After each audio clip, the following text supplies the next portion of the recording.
आप देख रहे हैं अपना बिहार और आपके साथ मैं हूं विवेक। पटना से बड़ी खबर है, जहां दो शव मिलने से सनसनी मच गई है। नाव की रस्सी से ये शव बंधे हुए थे। पीरबहोर थाने के एनआईटी घाट की घटना है और दोनों शव बिहटा के अमनाबाद में पिछले दिनों बालू माफियाओं के बीच हुई वर्चस्व को लेकर गोलीबारी में मारे गए बालू माफियाओं के हो सकते हैं। और गोलीबारी की इस घटना के बाद 4 लोगों का शव पुलिस को अभी नहीं मिला है। पुलिस खोजबीन में जुटी हुई है। पटना से इस वक्त की बड़ी खबर हम आपको बता रहे हैं, जहां 2 शव मिले हैं और दोनों ही शव नाव की रस्सी से बंधे हुए थे। एनआईटी घाट की घटना है जहां पर ये शव पाए गए और पुलिस अब उस नजरिए से खोजबीन में लगी हुई है और पुलिस अपनी आशंका को उस तरफ ले जा रही है जहां पर बालू माफियाओं के ये शव हो सकते हैं। तो बड़ी खबर इस वक्त की पटना से हम आपको बता रहे हैं लेते, क्योंकि ये आपके माध्यम से ही मुझे पता चला है। कंफर्मेशन होने के बाद ही हम उसके बारे में कुछ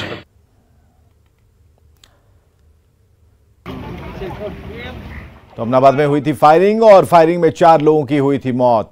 तो 4 लोगों की मौत तो होने के बाद अब जब 2 शव मिले हैं तो पुलिस आशंका व्यक्त कर रही है। हालांकि आपने सुना पटना एसएसपी का बयान, उन्होंने कहा कि अभी जो पुख्ता और पुष्ट जो जानकारी है नहीं मिल पाई है, लेकिन अब जो शव मिले हैं उनकी अब पड़ताल होगी, उनकी जांच होगी और यह पता लगाने की कोशिश होगी कि क्या ये दोनों शव उन बालू माफियाओं के हैं जिनकी गोली लगी थी, जिनकी मौत हो गई थी।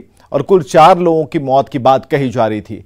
तो पटना से बड़ी खबर, जहां फायरिंग में 4 लोगों की मौत हुई थी, बालू माफियाओं के बीच वर्चस्व को लेकर लड़ाई थी। संजय हमारे साथ फोन लाइन पर है। संजय, इन 2 शवों के बारे में पटना एसएसपी ने जब आपने उनसे बात की तब तक उनके पास कोई जानकारी नहीं थी। फिलहाल क्या अभी तक पता चल पाया है? देखिए विवेक, उस दिन 4 से 5 बालू माफियाओं के मारे जाने की खबर सामने आई थी। एक डेड बॉडी तो भोजपुर में मिल गया था। आज 2 डेड बॉडी मनेर में और 2 डेड बॉडी एनआईटी घाट पे मिली है।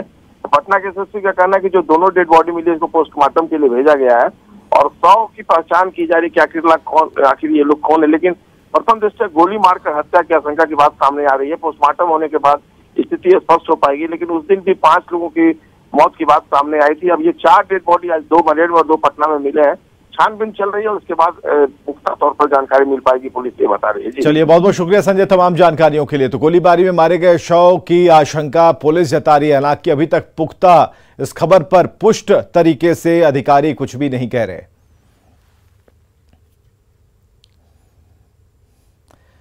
तो बिहटा के अमनाबाद में बालू माफियाओं के बीच खूनी खेल के बाद भोजपुर पुलिस एक्शन में। पुलिस की कई टीम अलग अलग इलाकों में बालू माफियाओं के खिलाफ अभियान छेड़ दिया है और इस कड़ी में कोइलवर के पचरुखिया कला गांव में एक घर से पुलिस ने 19,43,000 रुपए, 25 कारतूस, सोने की 2 अंगूठी और 2 चेन बरामद की है। हालांकि पुलिस की कार्रवाई के दौरान बालू माफिया फरार हो गए। पुलिस को खबर मिली थी कि बालू माफिया सत्येंद्र पांडे और उसके गुर्गे इसी घर में छिपे हैं और इसकी सूचना पर पुलिस ने छापेमारी की थी। 2 दिन पहले बिहटा के अमनाबाद में बालू माफियाओं के बीच सैकड़ों राउंड गोलीबारी में 4 लोगों की मौत की बात सामने आई थी। इस मामले में शुक्रवार को कोइलवर और बढ़हरा समेत आसपास के इलाकों के 55 बालू माफियाओं के घर छापेमारी की गई थी, जिसमें ज्यादातर फरार मिले थे। बिहटा क्षेत्र में जो इमादपुर और सिकरेटर है उनको लगाया गया था। तो इस दौरान ये कोइलवर थाना क्षेत्र में एक सत्येंद्र पांडे गिरोह है जो पहले से पूर्व बालू माफिया रहे हैं और अभी भी न्यायिक अभिरक्षा में कई लोग हैं उनके, लेकिन ग्रुप के संचालित किए जाने की सूचना पर ही ये विशेष छापामारी की गई।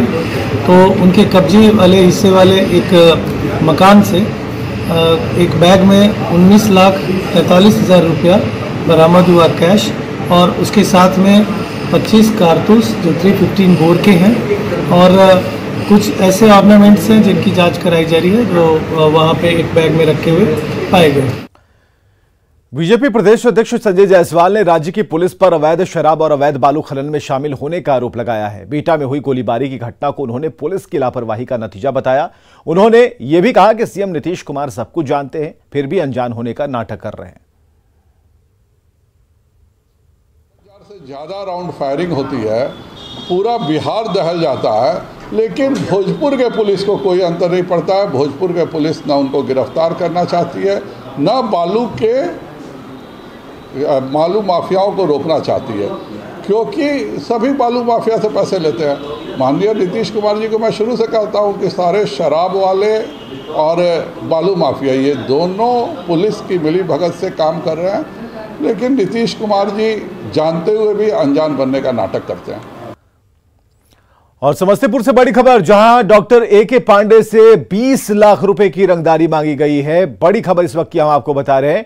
Doctor A K. पांडे से रंगदारी की डिमांड, वो भी 20 लाख रुपए की, और रंगदारी नहीं देने पर डॉक्टर को जान से मारने की धमकी दी गई है। समस्तीपुर एसपी ने जांच कर कार्रवाई की बात कही है। मथुरापुर ओपी थाने में यह मामला दर्ज कराया गया है। Doctor A K. पांडे और उनसे 20 लाख रुपयों की रंगदारी मांगी गई है। रुपए नहीं देने पर उन्हें मारने की धमकी भी दी गई है। टेक्निकल टीम को एक्टिवेट कर दिया गया है। जो भी नंबर है उसका कॉल डिटेल वगैरह निकाला जा रहा है। मैनुअल आसूचना भी हम लोग संकलित कर रहे हैं, ताकि जो भी व्यक्ति इस तरह के घटना को अंजाम दिया, जो रंगदारी मांगा, उसको हम लोग जल्दी से जल्दी आइडेंटिफाई करके आगे के। मुकेश हमारे साथ फोन लाइन पर है। मुकेश, अभी तक क्या पुलिस जो बयान दे रही है कि हम आइडेंटिफाई कर लेंगे, पहचान कर लेंगे, फोन कॉल को ट्रेस किया जा रहा है, क्या अभी तक हो पाया है?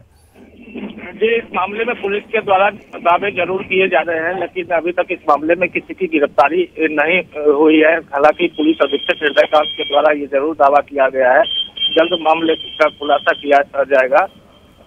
और ये 26 तारीख से लगातार डॉक्टर को धमकी मिल रही थी, और उन्हें ये भी उसमें कहा जा रहा था कि पुलिस के पास जाओगे तो मार देंगे। लेकिन लगातार जब धमकी उनको मिलना शुरू हुआ व्हाट्सएप कॉल के माध्यम से, उसके बाद वो मथुरापुर ओपी में शिकायत दर्ज कराए है, जिसके बाद पुलिस इस मामले में एक्टिव हुई। अब देखने वाली बात होगी कि पुलिस के तरफ से कब तक जो धमकी देने वाले हैं उनको गिरफ्तार किया जाता है। जी चलिए, बहुत बहुत शुक्रिया तमाम जानकारियों के लिए। बार बार जो है व्हाट्सएप के थ्रू जो है वो कॉल कंटिन्यू आ रहा है, जिसपे मुंह ढक करके, कैमरा पे मुंह ढक करके, या फिर जो है फोन कॉल व्हाट्सएप के थ्रू कॉल करके जो है अनाप शनाप गंदा गंदा गाली देना, ब्लैकमेल करने का जो है सो कोशिश करना। उसके बाद 20 लाख रुपया दो, कभी पैसा दो, नहीं तो ये करेंगे वो करेंगे, कुछ से कुछ बेवजह का जो है पैसा नहीं देने के एवज में उसने क्या नहीं देंगे तो मतलब देख लेना, समझ जाना, नहीं तो जान से भी जा सकते हो। बिहार में अगर कोई पहली बार शराब पीते पकड़ा गया तो जुर्माना देकर छूट जाएगा, लेकिन उसके घर पर चेतावनी का पोस्टर लगाया जाएगा। दूसरी बार शराब पीते पकड़े जाने पर 1 साल की सजा मिलेगी। पोस्टर चिपकाने का मकसद चेतावनी देना है। विभागीय अधिकारी ऐसे लोगों की जांच भी करेंगे और संदेह होने पर ब्रेथ एनालाइजर से उनकी जांच भी होगी। पहली बार शराब पीने के मामले में पकड़े गए आरोपी को शपथ पत्र और 3 से 5 हजार रुपए का जुर्माना देकर छोड़े जाने का प्रावधान किया गया है। प्रावधान के तहत अब तक 50,000 से अधिक लोग जुर्माना देकर छूट चुके हैं। पहली बार पकड़े जाने के बाद भी दोबारा शराब पीने की शिकायत मिलने के बाद मद्य निषेध विभाग चेतावनी वाला पोस्टर लगाने का कदम उठाएगी।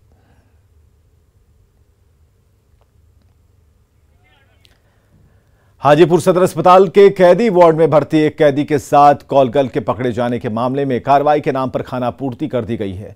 अनियमितता के आरोप में अस्पताल प्रबंधक का तबादला कर दिया गया। सदर अस्पताल के सिविल सर्जन ने अस्पताल प्रबंधक से पूरी घटना का सीसीटीवी फुटेज मांगा, लेकिन फुटेज मुहैया नहीं कराया गया। जवाब यह था कि 7 सितंबर के बाद का फुटेज ही नहीं है और बताया गया कि सीसीटीवी में खराबी के कारण अस्पताल परिसर की गतिविधि रिकॉर्ड नहीं हो पाई। और इसके बाद सिविल सर्जन ने अस्पताल प्रबंधक मोहम्मद मजहर अली का तबादला महुआ अनुमंडल अस्पताल कर दिया है।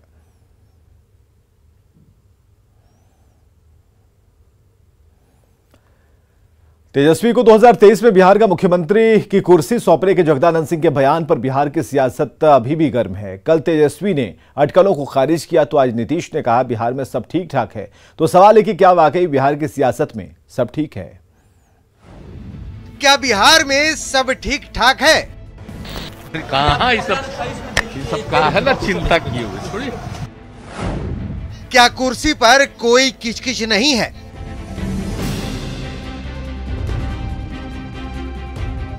ये दोनों सवाल इसलिए क्योंकि 2023 में तेजस्वी की ताजपोशी पर आरजेडी की ओर से जो धुआं उठाया जा रहा है वो महागठबंधन में धुंध पैदा कर रहा है, जो झुंझलाहट की शक्ल में सामने भी आ रहा है। छोड़िए ना, आपको जिसे पूछना है पूछिए। लेकिन इस झुंझलाहट में कोई आहट भी है। इस मुद्दे पर जब मुख्यमंत्री नीतीश कुमार से सवाल हुआ तो उन्होंने मुस्कुराते हुए कह दिया कि बाकी सब ठीक ठाक है। बात आई कहाँ से? फिर कहाँ ये सब का है ना चिंता किए हुए थोड़ी बात आई कहाँ से? फिर कहाँ ये सब का है ना चिंता किए हुए थोड़ी।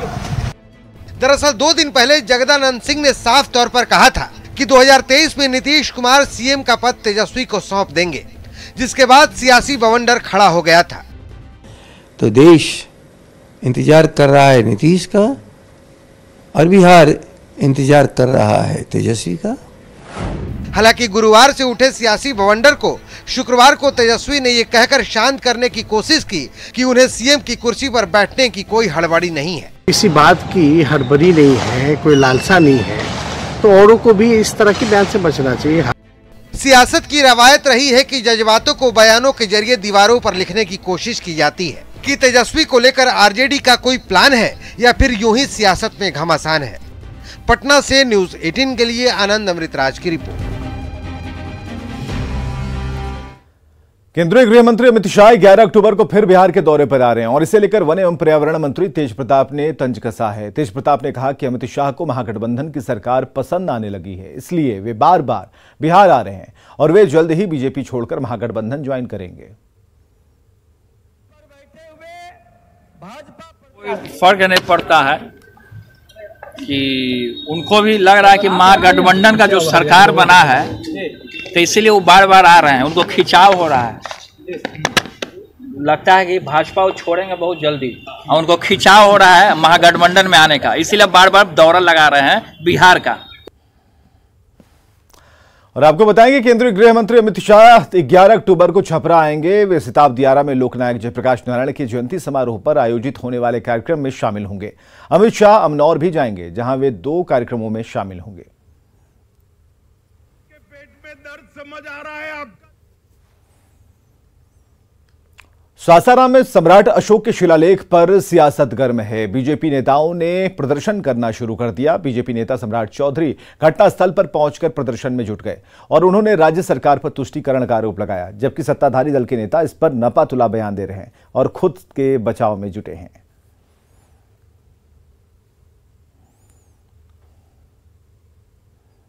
सासाराम में जिस तरह शिलालेख को एक बंदी बनाकर घेर कर दूसरे स्वरूप में दूसरे समुदाय के लोगों ने उसको घेरने का काम किया है, यह अत्यंत दुर्भाग्यपूर्ण है। इसको तुरंत खाली कराएं। इसमें कोई तुष्टीकरण का कारण नहीं हो सकता है। आप किसी धर्म विशेष को बढ़ावा नहीं दे सकते। ये 2300 वर्ष का इतिहास है। थोड़ी सी कोशिश होगी तो बैठकर उसका निदान हो जाएगा, आराम से हो जाएगा, उसमें कहीं कोई कठिनाई नहीं। इशू ही नहीं है ऐसा जिस पर बहुत, हाँ इशू का क्योंकि डिस्पोजल नहीं हो पाया इसके चलते, अदरवाइज बहुत छोटा इशू है और इसका निदान बहुत आसान तरीके से हो जाएगा। प्रशासन के लोग थोड़ी पहल करेंगे तो हो जाएगा। हमने प्रशासन के लोगों से बात भी की है और उसके आधार पे इसका निपटारा होना ही है, फिर इसको इशू बनाने का कोई मतलब नहीं है।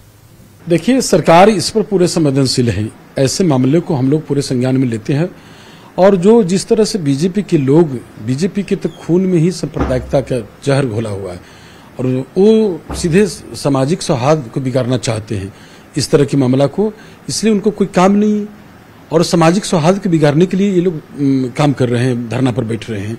बिल्कुल सरकार जो है ऐसे मामला को, हम लोग संवेदनशील हैं, उस पर प्रशासन देख रही है, जल्द ही उसका समाधान होगी। पटना के गोविंद मित्रा रोड की दवा मंडी में ड्रग विभाग की टीम ने छापेमारी की है। महिमा पैलेस के रजरप्पा फर्मा और उदय पैलेस के SKHD फर्मा की दुकान में छापेमारी की। उड़ीसा से मिले इनपुट के बाद विधार औषधि नियंत्रण की टीम पटना के दवा मंडी गोविंदगढ़ रोड के दवा दुकानों में बिल प्रस्तुत नहीं करने और दवाओं के रखरखाव में अनियमितता करने वाले लोगों पर छापेमारी की। ड्रग विभाग की माने तो करीब 15 लाख की दवा को जब्त कर उसके सैंपल को विभाग ने जांच के लिए लैब भेजा है।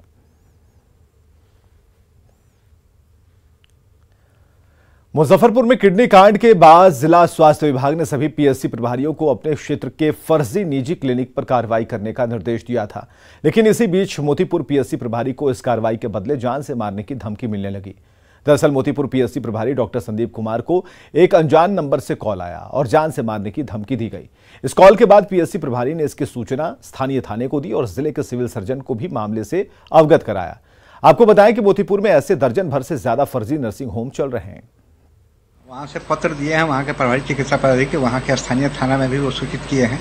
मेरे में दिए हैं कि कोई अपने आप को कह रहा था कि मैं पटना का डीपीएम बोल रहा हूँ और अगर ये नर्सिंग होम की कार्रवाई आप अगर इसी तरह करते रहे तो आपको हमला किया जाएगा, आपको गोली मार दी जाएगी। इस तरह की धमकी भरा टेलीफोन आया था, जो मेरे यहाँ भी पत्र वहाँ के प्रभारी के द्वारा आया है, जो मैं यहाँ वरीय पुलिस अधीक्षक के यहाँ मैं इसको फॉरवर्ड कर रहा हूँ। और वैशाली से बड़ी खबर है, लूट गिरोह का खुलासा हुआ है। 4 लुटेरे गिरफ्तार किए गए हैं। लूट के जेवर भी बरामद हुए हैं। मोबाइल और बाइक भी बरामद की गई है। बड़ी खबर इस वक्त की हम आपको बता रहे हैं वैशाली से, जहां लूट गिरोह का खुलासा हुआ है। ये 4 लुटेरे पकड़े गए हैं और लूट का सामान भी बरामद किया गया है। मोबाइल भी हैं और बाइक भी इस लूट के सामान में शामिल हैं। इन दोनों कांडों के उद्भेदन के लिए एसडीपीओ सुरेंद्र कुमार पंचाल जी के नेतृत्व में स्पेशल टीम का गठन किया गया था, जिसमें संबंधित थानों के ऑफिसर्स, एसएचओस, डीआईओ के ऑफिसर्स, सिपाही लोग लगे थे। दोनों कांडों में लूटी हुई जेवर, लूटा गया फोन, लूटी गई मोटरसाइकिल को बरामद किया गया है। बिहार में विधि व्यवस्था को लेकर सीएम नीतीश कुमार ने पुलिस अधिकारियों को विशेष सतर्कता के निर्देश दिए हैं। दुर्गा पूजा और आगे के त्योहारों को देखते हुए सीएम नीतीश कुमार ने पुलिस अधिकारियों के साथ समीक्षा बैठक की, जिसमें समाज में शांति व्यवस्था बनी रहे, इसके लिए विशेष निर्देश जारी किया गया है। गड़बड़ी करने वालों के खिलाफ सख्ती से कार्रवाई करने के साथ अफवाह फैलाने वाले असामाजिक तत्वों के खिलाफ तुरंत कार्रवाई के निर्देश दिए गए हैं। साइबर सेल को भी सोशल मीडिया पर विशेष नजर रखने का निर्देश जारी किया गया, जिसमें आपत्तिजनक पोस्ट, टिप्पणी करने वालों के खिलाफ तुरंत एक्शन लिया जाएगा। सीएम सभी थानों में लैंडलाइन फोन को ठीक रखने का आदेश सीएम ने दिया है। पटना में दुर्गा पूजा को लेकर पुलिस प्रशासन ने कड़े इंतजाम किए हैं। पूजा पंडालों में सीसीटीवी कैमरे अनिवार्य कर दिए गए हैं और इसके साथ असामाजिक तत्वों पर नजर रखने और उनके खिलाफ कार्रवाई के लिए 11 QRT बनाई गई है। सभी थानों को अतिरिक्त जवान मुहैया कराए गए हैं। रैब के जवानों को भी रिजर्व में रखा गया है। रात के 8 बजे से सुबह के 4 बजे तक पुलिस को विशेष अलर्ट के मोड में रखा गया है। से आया है, रैफ का कंपनी भी आया है। सभी पंडालों में सुरक्षा दी जाएगी। सीसीटीवी कैमरास बड़े पंडालों में कंपलसरी किए गए हैं, जिनका मॉनिटरिंग जो हमारे थाना का अपना कंट्रोल रूम है वहाँ पे उनका फीड के माध्यम से उनकी मॉनिटरिंग की जाएगी। टोटल 11 QRTs बनी है। प्रत्येक QRT SDPO साहब के नेतृत्व में रहेगी, ताकि कोई भी आकस्मिक स्थिति हो तो उसको निपटा जा सके। तो पर्याप्त सुरक्षा व्यवस्था वो रहेगी। पटना में दुर्गा पूजा के साथ गांधी मैदान में रावण वध की तैयारियां अंतिम चरण में हैं और इसके मद्देनजर पटना आयुक्त कुमार रवि ने गांधी मैदान में तैयारियों का जायजा लिया। इस मौके पर पटना के डीएम, एसएसपी और नगर आयुक्त मौजूद रहे और व्यवस्था को लेकर कई निर्देश जारी किए गए, जिसमें सुरक्षा को लेकर सुविधा तक शामिल है। इस बार का दशहरा खास है। रावण वध की तैयारियां गांधी मैदान में अंतिम चरण में की जा रही है। साफ तौर पर आप देख सकते हैं, यहां बांस बल्ले से बैरिकेडिंग पूरी तरीके से कर दी गई है और जो घास कटाई और लाइटिंग की जो व्यवस्थाएं हैं वो भी अंतिम चरण में की जा रही है। और इसी के मद्देनजर पटना आयुक्त कुमार रवि ने महत्वपूर्ण बैठक की और यहाँ गांधी मैदान में आकर जायजा लिया। उनके साथ तमाम अधिकारी भी मौके पर मौजूद रहे। उन्होंने अधिकारियों से जानकारी लेते हुए, जायजा लेते हुए साफ तौर पे कहा है कि कहीं कोई परेशानी जो यहाँ लोग आएंगे दशहरा के मौके पर रावण वध देखने, उन्हें नहीं होनी चाहिए। इसके लिए जो गांधी मैदान का पूरा जो एरिया है, घासों की कटाई समय से पहले हो जानी चाहिए। साथ ही साथ लाइटिंग की प्रॉपर व्यवस्थाएं होनी चाहिए। गर्मी का मौसम है और ऐसे में पानी की समस्या ना हो, इसीलिए पीने के पानी जो उचित हो सके वो यहाँ पे होने चाहिए। किसी को कोई समस्या नहीं होनी चाहिए। साथ ही साथ गांधी मैदान में जितने गेट हैं सभी को खुले रहने का आदेश दिया गया है और साथ ही साथ सभी जगह एक मॉनिटरिंग करने का भी निर्देश दिया गया है। यानी जो लोग होंगे वो मॉनिटरिंग करेंगे। लाउड स्पीकर के जरिए भी दिशा निर्देश दिए जाएंगे। जो लोग यहाँ आएंगे, एम्बुलेंस की व्यवस्था भी होगी कि अगर कोई बेहोश हो जाए या फिर किसी को कोई परेशानी हो तो ऐसे में मेडिकल टीम भी उस दिन तैनात रहेगी। यानी हर वो तैयारी यहाँ लगभग कर ली गई है और जो बाकी है 1-2 दिनों में पूरी कर ली जाएगी। यानी इस बार का जो दशहरा है रावण वध वो खास होने वाला है और इस बार कोई चूक ना हो इसके लिए लगातार जो अधिकारी हैं वो जायजा ले रहे हैं, निरीक्षण कर रहे हैं और दिशा निर्देश दे रहे हैं। विनीता मिश्रा, न्यूज़ 18 पटना। पटना पीएमसीएच ने एक बड़ी पहल की है। जन्म के साथ ही बच्चों का सर्टिफिकेट जारी करने की सुविधा शुरू हो गई है और इसके साथ ही इलाज के दौरान अगर किसी मरीज की मौत होती है तो 15 दिन के भीतर डेथ सर्टिफिकेट भी जारी कर दिया जाएगा। इससे लोगों को बड़ी राहत मिलेगी। जायजा लिया रजनीश कुमार ने। बिहार के सबसे बड़े अस्पताल पीएमसीएच में अब जन्म प्रमाण पत्र हो या फिर मृत्यु प्रमाण पत्र हो, उसके लिए अब मरीजों को महीनों चक्कर नहीं लगाना पड़ेगा, बल्कि अस्पताल प्रशासन ने अब एक नई पहल की शुरुआत की है। यानी बच्चे जन्म लेंगे उसके तुरंत बाद देख सकते हैं कि अब जन्म प्रमाण पत्र जो है दिया जाएगा। साथ ही अगर मरीज की मौत होती है तो उसके तुरंत बाद डेथ सर्टिफिकेट भी दिया जाएगा। तो इस पहल की शुरुआत हो गई है। अधीक्षक डॉक्टर IS ठाकुर और बाकी जो पैरामेडिकल स्टाफ है, नर्सिंग स्टाफ हैं, वो अभी मौजूद हैं और उनकी मौजूदगी में देख सकते हैं जो मरीज के परिजन हैं उनको सर्टिफिकेट प्रोवाइड करा दिया गया है। सीधे बात करते हैं, अधीक्षक हमारे साथ हैं। सर, क्या लग रहा है, कितनी राहत की बात है ये? बहुत राहत की बात है। माननीय उप मुख्यमंत्री स्वास्थ्य मंत्री जी जब पटना मेडिकल कॉलेज में कुछ दिन पहले आए थे तो उन्होंने कहा था कि इस तरह का अगर हो सकता है तो आप शुरू करें।